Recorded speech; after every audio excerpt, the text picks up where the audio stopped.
about counterculture. Counterculture is one word. I thought it was two words, so I looked it up. And it's an interesting theme. My subject ain't counterculture, so I don't want you to be, when I say this, get confused. Mine ain't counterculture, but it's about that. As I was sitting praying and God began to deal with me, it's amazing how God deals with you about certain things. I had people that I talked to throughout the week. I think several times one person reached out to me a couple of days last week and they said, "How you doing?" I said, "I'm doing." "What you up to?" I said, "God is talking to me about the ministry and ain't letting me ask no questions." He just wanted me to listen.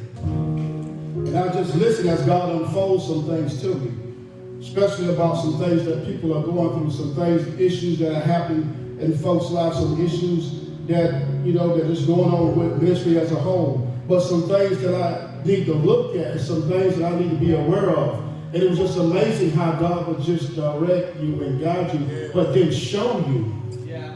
And I think that's the key. If we'll sometimes sit and we'll just listen and allow God to do what he needs to do, we can see the trap before the trap comes and be prepared for it. But a lot of times we are always asking God for something. Always that, because we always are people of need. So we're always asking God for this, asking God to do this, asking God. And God is saying, when are you going to let me say something? There's some things I just want to say. He might just want to tell you he loves you. And I guarantee you, when God tells you he loves you, I don't care where you at. It ain't like when your wife or your husband say, "I love you," and they really mean it. It's a whole different feeling when God just embraces you and say, "I love you." So God gave me something.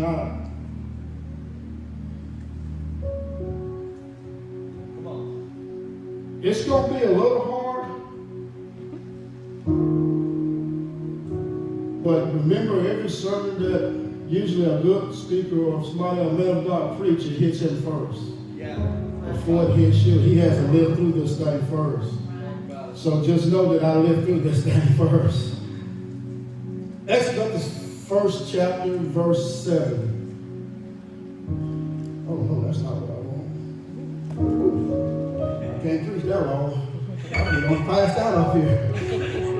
I got a timer so I can cut it off so we can do the Blessing Sunday.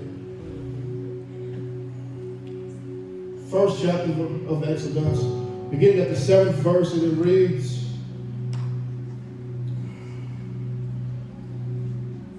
I think it's like 6. It says, "Now Joseph and all his brothers and all the generations died, but the Israelites were fruitful and multiplied greatly and became exceedingly numerous, so that the land was filled with them. Then a new king who did not know about Joseph came to power in Egypt. 'Look,' he said to his people, 'the Israelites have become much too numerous for us. Come, we must deal shrewdly with them, or they will become even more numerous. If war breaks out, we'll join our enemies, fight against us, and leave the country.' So they put slave masters over them to oppress them with forced labor. And they built Pithom and Ramses as store cities for Pharaoh. But the more they were oppressed, the more they multiplied and spread, so that the Egyptians came to dread the Israelites." If you'll turn with me to Luke 24, 49. He says, "And behold," this is Jesus talking, "and behold, I send the promise of my Father upon you. But tarry ye in the city of Jerusalem until ye be endued with power from on high." My last verse is Acts, 2nd chapter.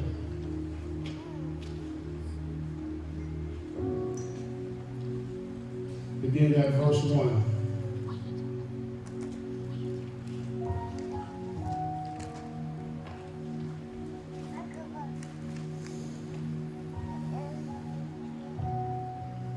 And it reads, when the day of Pentecost came, they were all gathered together in one place. Suddenly a sound like the blowing of a violent wind came from heaven and filled the whole house where they were sitting. They saw what seemed to be tongues of fire that separated and came to rest on each of them. All of them were filled with the Holy Spirit and began to speak in other tongues as the Spirit enabled them. Now there were staying in Jerusalem God-fearing Jews from every nation under heaven. When they heard this sound, a crowd came together in bewilderment, because each one heard them speaking in his own language. Utterly amazed, they asked, are not all these men who are speaking Galileans? Then how is it that each of us hear them in his own native language? Verse 41.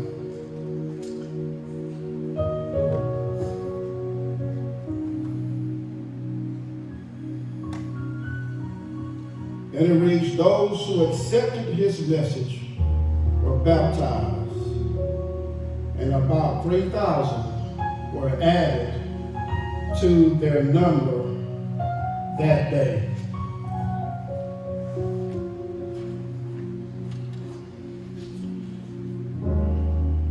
As we begin to look at the scripture of Exodus and then of Acts, I know you're trying to say, how in the world do they go together? They do go together. Once again, the backdrop.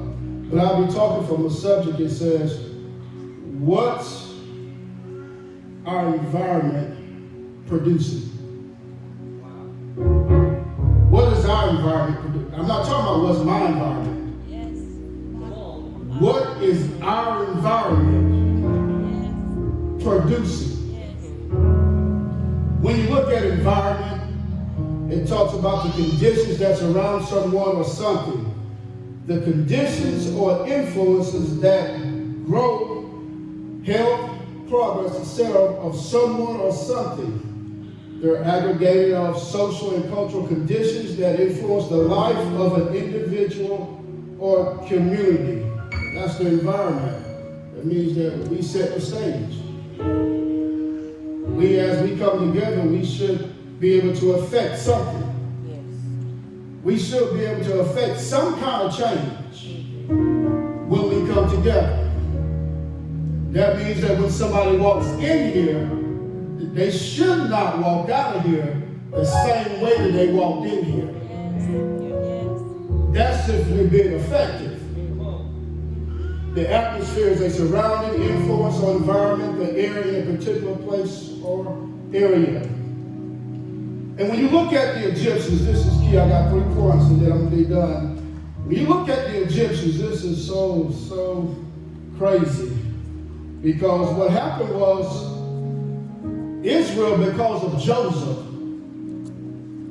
fled to Egypt because there was a famine in the land, and Joseph was raised up as the prince in Egypt. They had been there many years and many generations, so much that Joseph, his brothers, and his dad all had died, and it had become new kings, new pharaohs took over. And at this particular time, as new pharaohs began to take over, the Egyptians began to multiply. They got that part right. Be fruitful and multiply. It doesn't matter what conditions are, be fruitful and multiply. It doesn't matter if you can, in a place where you can raise them or not. Be fruitful and multiply. So they began to be fruitful and they began to multiply. They began to multiply in so much that they became more than the Egyptians when they begin to count. Not only did they become more, but there became a Pharaoh who didn't even know about Joseph. Because, as time begins to go on, if nobody has set a memorial, if nobody has taught the prior generations about the legacy that somebody had left, they begin to fade away, not even from legend, but they begin to fade away from history altogether. They don't even think about them anymore. And when you look at what happened to Joseph was, as the kings began to come, there rose up a king that didn't even know about Joseph and all the great wonders that God had done. in Egypt, and this joker was bad, but smart. Imagine this, he goes to his leaders and he says, not only are they more than us, but they're also more powerful than us. So let's set taskmasters over them to make their life miserable. Now, I don't know about you, but when times get hard, I don't think about growing and multiplying. I guess I'm the only one. I guess y'all got to put together. I guess when times get hard, y'all just say, God, do what you gonna do. I'm ready to grow now. You know, ready. I'm beating me up, Scotty. I'm ready. I ain't like that. Because soon as things get hard, soon as some situations arise, soon as some circumstances arise that I don't have control over, I begin to question my faith. Am I in the right place? Am I doing the right thing? Has God called me to this particular area or this particular thing? Yeah. And it's amazing that the king recognized that they were greater, but the people didn't recognize that they were greater. Yeah. Ain't it amazing that your situation know that you have the greater, but you don't know that you have the greater? So if you don't even know you have the greater in you, you'll become oppressed and suppressed by your situation. Yeah. So many times in life we get to a place that we can't produce. If there's ever a time that we need to be producing, it's right now. Yeah. If ever a time to get that part of Genesis right, be fruitful and multiply, it's right now. If there's ever a time that he said the harvest is plentiful, but the labor are few, it's right now. And I think that we are looking to the wrong thing. We're looking to God to intervene and do something, and God is saying, what are you going to do? So I hear so many folks talking about what God ain't got to do nothing. He put us here. Yeah. He gave us the anointing. He gave us the Holy Ghost. He gave us his word. Jesus died so that we could be empowered. Yeah. He ain't got to do nothing else. Yeah. So what are we going to do? Because a lot of times our situation and our circumstances dictate these 3 points. So just imagine, man, that's bad. When you outnumber your enemy, you're more powerful than your enemy. You don't know it, but your enemy knows it, so he oppresses you, and the more that he does to you, the greater you get.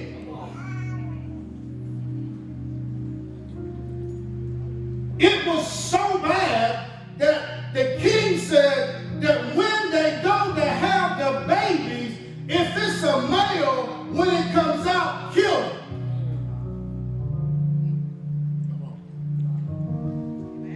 That's the debate going on right now. Yeah. That like it's just something new under the sun. That like the United States is just so holy that nothing is supposed to happen to us. It happened in the time when Jesus was born. There is nothing new under the sun. Full-term abortions ain't new. Yeah. That's a full-term abortion that he had announced. Kill them once they come out. But the women fear God. And they wouldn't kill them. That's right. And they kept multiplying. And they wouldn't kill them. And they kept multiplying. And the more the enemy tried to stop them, the more they began to multiply. So why is it in the Bible we read, the more things, the more oppressed, the more suppressed they became, the greater and the more they grew. But out here with us that have the Holy Spirit living in us, the more we get oppressed, the more we back up. The more issues we have, the more we let go of God. The more circumstances we have, the more we bow down to the circumstances. When is the body going to stand up?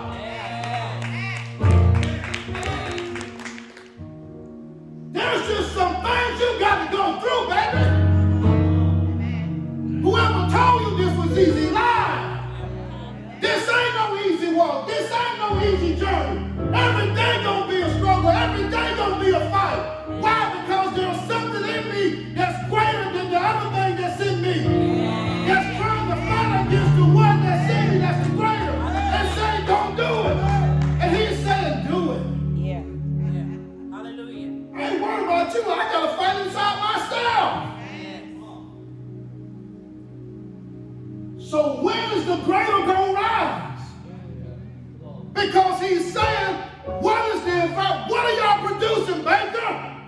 Yeah. Right. What are you producing?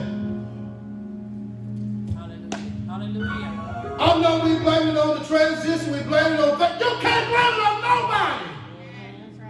Because when I read the Bible, I don't care how hard he got, they still produce. Yes. You know what's really bad?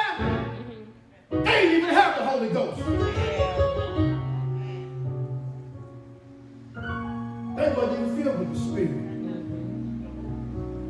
Hallelujah. Come on. They didn't even have the law. Didn't have a sacrifice. Didn't have no commandments. Didn't have any instructions from God. But the more they got oppressed, the greater they grew, the more they multiplied. And we got all this power. Yes. And we can't produce nothing. I told you it's hard. I look back over the last 4 years, it's hard. Because when you start focusing on the situation and the circumstances, you lose focus on what he has for you to do. The key to it is, everything I do, I should be reproducing something. Yes. Yeah, baby, you're supposed to be producing. Yes. Even the women that were in the Bible that were barren, they asked God to open the womb. Because a woman that wasn't producing was like, oh, it was a bad thing. Back in the Bible days, if you was barren and married, it was a bad thing. So when are we going to do something? So the first thing that has to happen, I don't care what you go through, Baker, there has to be some growth. Yeah. A stage in the process of growing, something that grows or has grown, the result of growth, the product, a producing especially by growing. That means that if I plant a seed in the ground, and this is what you got to understand, Baker, yes, we went through some hard situations, but anytime you plant a seed in the ground, whether it's an apple tree, a corn plant, no matter what it is, even if it's a flower, the first thing the seed in the ground got to do is it got to die. After it dies, it's got to fight to come up out of the ground to get some air. Is it easy? Growth is not easy. But is it worth it? Yes. Growth is worth it. Yes. Oh, I told you it's going to be hard. Y'all. Well, he hit me hard. Hallelujah. Because I'm a leader. He hit me harder because I'm a leader. I was a leader before, and I'm still a leader now, so he hits me harder. Next one is help. This one really blows me away because there's just some things that we just got to do. This happened years ago, and I was talking with God about some things. I was praying with God about some issues. And when I prayed to God about some issues, about fixing it, healing it, moving it, he said, for what? So I fix it, heal it, you go do the same thing, get it back again. What you want me to do? I heal you, go back and do the same thing, you get it back. I heal you back. He said, you got to take care of the temple, not me. Yeah. See, the problem is we think God is supposed to take care of this. God don't take care of you. You got to take care of your body. You got to do what you got to do that's right. I'm slimmed down. I'm starting to eat right. My wife, we got bikes. We're going to fix them. We're going to be riding. Why? I'm planning on living a little longer. But I got to take care of my body. Why? Because there's some things in ministry that God wants me to do. And if I ain't in health, it ain't God's fault. It's my fault. There's just some things I got to do. He said, beloved, I wish above all things that you should prosper. Everybody love that scripture. They love it for the first part. He said, be in good health. They read that part long. You hardly ever hear that one, be in good health. You shall prosper in good health. That's just how they say it. So you miss the good health part and be in good health. Be in good health. That means that's something that you have to do. Be in good health. Even as your soul prospers, that means that your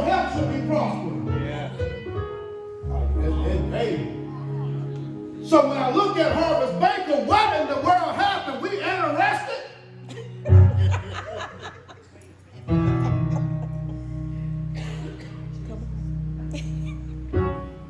Yeah, oh yeah, that's hard. But look, don't take them. Don't look. Look around the place. Oh yeah, counterculture. They don't preach about this. They want you to tickle you, make you shout and say amen. I want you to think about this. I had to think about it for a couple of weeks. You think about it too. It says health, overall condition of someone's body, mind, condition of stable something, the condition of being sound in body, mind, or spirit, a condition in which someone or something is thriving or doing well in the general condition of the body. And I don't think y'all really understand this. We are his body. Right. We are his body. Okay, man, I'll tell you what ladies do too. I was going to say men, but y'all do the same thing. Y'all look at bodies too. I mean, y'all look at bodies too. Man, they look good. They look good. I mean, so when they see us, what do they see? Do we look good?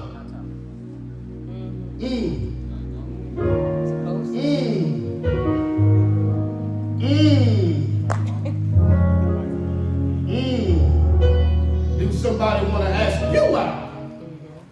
Do they want to ask us out? Do somebody want to come and court us? Do somebody want to come get close to us?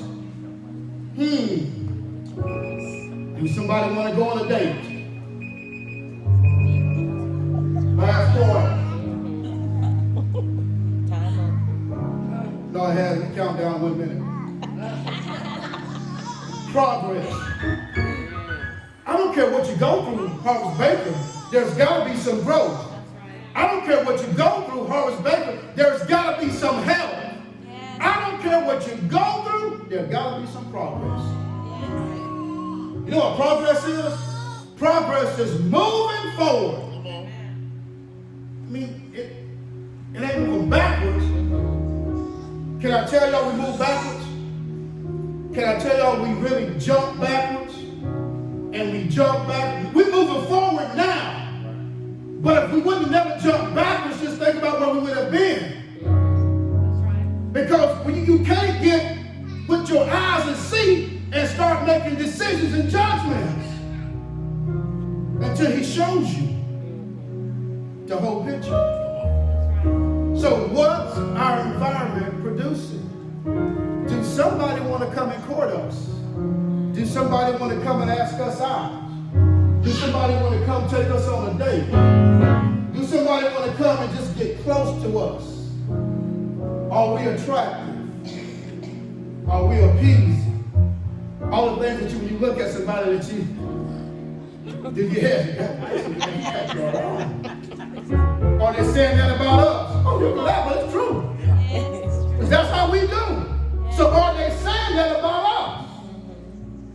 Because if they're not, we got to look at us. We can't blame nobody else but us. You can't blame the circumstances. You can't blame your life issues. You can't blame anything else but us. Because this is not full.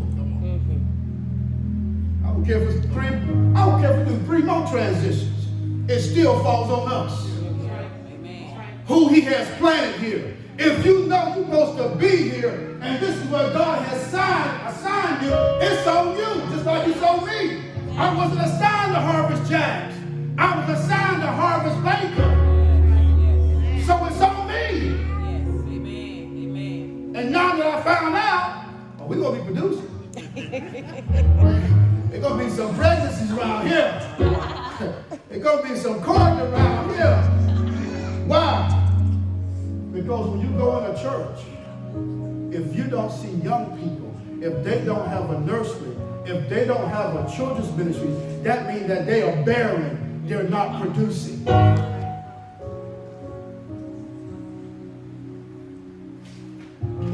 Close with this. Somebody get this for me. Close with this. I told you, Acts and that's just tied together. They started out with over 500 people.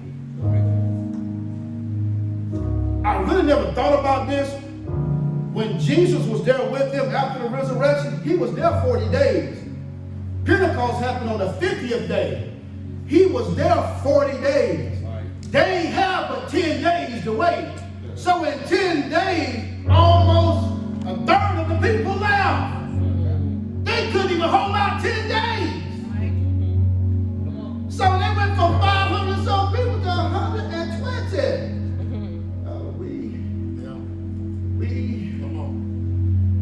Yeah, look around. Yeah. But the ones that stayed, this is the key. And you can't look at who left, but the ones that stayed got on one accord. The ones that stayed had church. The ones that stayed did exactly what Jesus said. And on the 50th day, heaven opened up again, and there was another dispensation. The Bible said Jesus went, he said, I'm going to send back the Comforter. So on the 50th day, heaven opened, the Holy Ghost came. They got filled because they waited. They got filled because they waited. They stayed. And because they stayed on the 50th day, they went from 120 to over 3,000. They stayed. They stayed.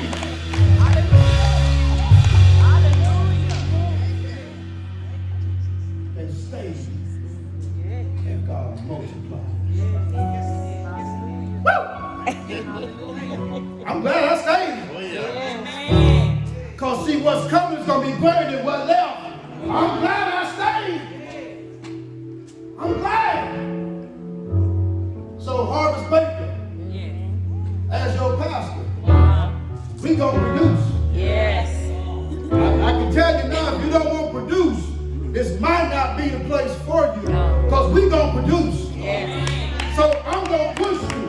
Yeah, it's going to be uncomfortable, but we going to produce. Why? There are some folks that are waiting for us to start producing.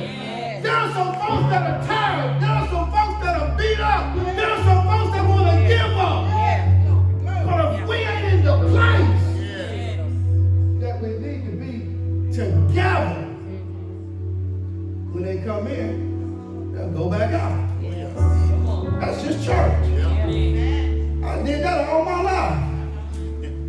Go in, shout, man, was church good? Yeah, they shout all service.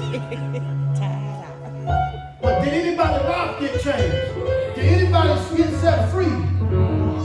Did anybody get restored? Did God bless somebody? Did somebody walk in and walk out different? I don't care about the shout now. Hey, praising is good, worshiping is good. But if nobody get a change, what we doing? So now I'm going to push you. And I'm going to push you. Oh, everything's in place now. Leadership in place. It's going to be a push. Because the harvest is plentiful. But the laborers, and I want to tell y'all something, ain't no more volunteering at Harvest Baker. I don't care what they use over there. Oh, you ain't volunteering at Harvest Baker. You serving. You serving. Get it through your head. You ain't volunteering. You serving. You serving. That's a different mentality than volunteering. So we're going to serve God together. And we're going to produce. We're going to produce. We're going to produce.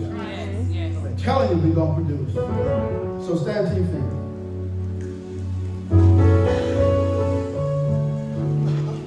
Usually sometimes, they say, man, I ain't mean to be, I meant to be that hard. Yeah, I meant to say everything I said. I had to do that whole, Amy was talking to me last week. Amy said, well, I said, listen to God. It's about ministry. That thing was hard. The week before I was listening to God, it was about the ministry. That thing was hard. But you know what? I feel good though. Yes. Amen. Because now I know where I need to be. So now we can get there. Why? Because it's not about us anyway. It's about the ones that don't know him. See, that's the problem with church. They think it's about the ones that's in the building that's already saved. It's about the ones that are not saved. And that don't know. I'm not going to say that everybody in the right place with God. If you're not in the right place with God and you want to, get in the right place, this is an opportune time. I will pray with you. I won't call you out. I'll just pray with you. Yes. Right where you are. Yes. If you're weak in some areas that you need us to pray with you, the same as if you need to be, raise your hand so we can pray with you. Don't walk out the same way you come in. Yes. There's no sense. Listen to me. A successful service is not how many people in the building. Yes. A successful service is when people walk in and walk out changed. Yes. That's a successful service. Yes. So if nobody's getting a life-changing experience from God, I'm telling you, we just having a party. Yes. That's regular parties. Have a good time and go home and then be miserable until it's all up. Anybody? We got one. Anybody else? Anybody else?